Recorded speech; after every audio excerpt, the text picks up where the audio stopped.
A day in my life as a virtual assistant. Day off ko nga pala ngayon. Sunday is family day sa amin. Nagluto lang ako ng simpleng breakfast, corn tuna with egg at omelette naman para sa daughter ko. Pretend to eat little this morning kasi lalabas kami mamaya. Nakakamiss din talaga kumain ng mga ganitong klaseng pagkain, lalo na kung sasabayan mo pa ng coffee. Best partner. Kami lang ng dalawang babies ko ang nag-breakfast kasi nga hindi naman daw nagugutom yung mister ko.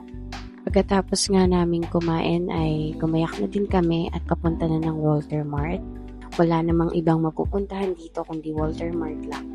Maganda nga din yung panahon kasi hindi mainit, makulimlim pero wala namang ulan. Pagdating nga namin ng Walter ay naghanap lang ng parking yung mister ko at pumasok na din kami sa loob.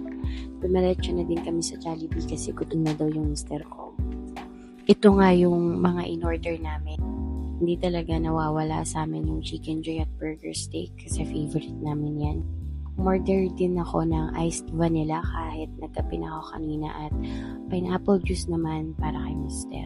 Pagkatapos nga namin kumain ay nagpahinga lang kami saglit at dumiretso na rin kami sa Watsons dahil meron lang akong konting binili. Pagkatapos kong bumili sa Watsons, dumaan din kami sa mga store dito malapit sa entrance dahil bumili ako ng bracelet, tig-isa kami ng daughter ko.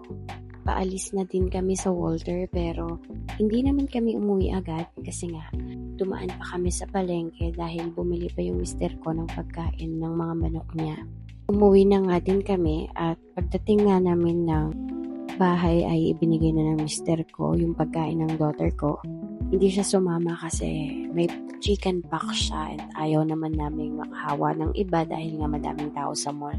Isinuot na nga din pala niya yung binili kong bracelet at nagustuhan niya naman kasi favorite color niya yung pink.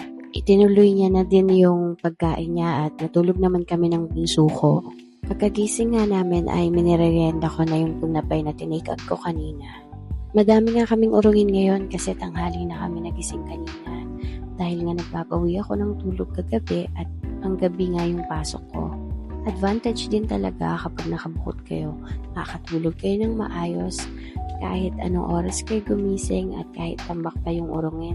Pagkatapos ko nga mag-urong ay gumawa na din ako ng yelo. Di naman madami yung ginagawa ko dahil panggamit lang naman namin. Nahasal kasi ako minsan kapag kukuha pa kami ng tubig sa rep dahil sa terrace kami kumakain.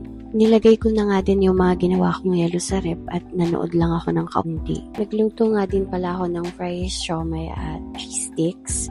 Pinito ko na lang lahat kasi mas gusto ko yung lasa ng siomai kapag prito. Ayan nga at nauna nang kumain yung mga baby ko. Bonding lang naming family at kwentuhan.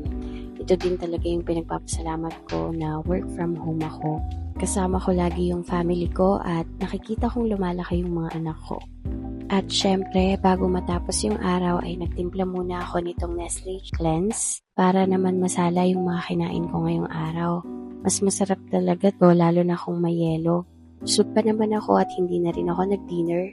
Nakapag-shower na din kami at natulog na. Yun lang, hanggang sa susunod.